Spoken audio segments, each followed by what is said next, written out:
哋一齊懷住感恩嘅心，一齊回顧宏恩10週年所行過嘅路。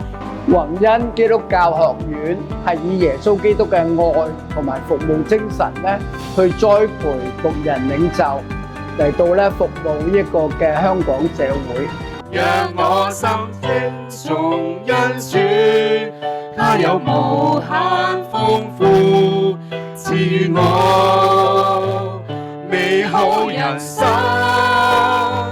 讓我口歌頌恩主，他有無盡的愛，帶領我永不缺欠。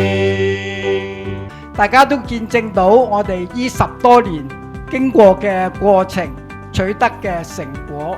咁我深信大家會繼續咧，同我哋一齊見證以後嘅10年、20年，我哋要點樣繼續走呢條嘅路程，去完成咧神所交託我哋嘅使命。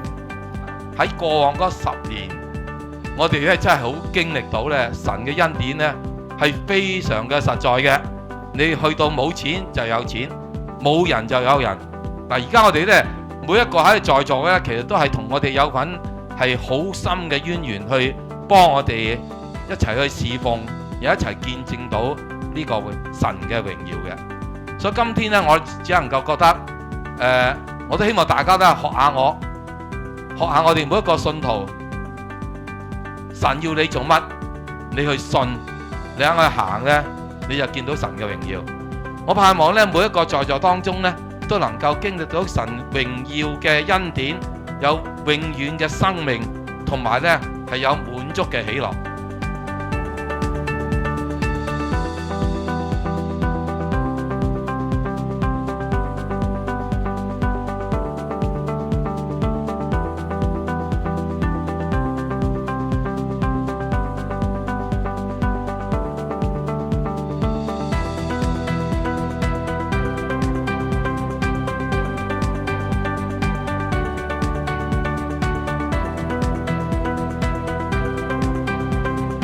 親愛主耶穌基督，我哋感謝讚美你，因為你係嗰位供應嘅神，一位慈愛憐憫嘅神。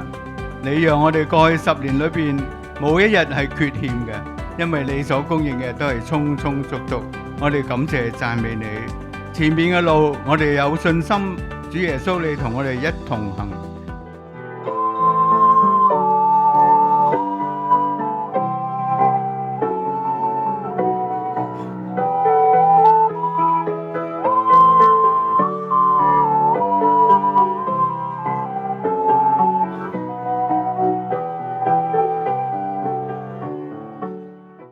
真中至真至誠，綿綿千載，此心不變。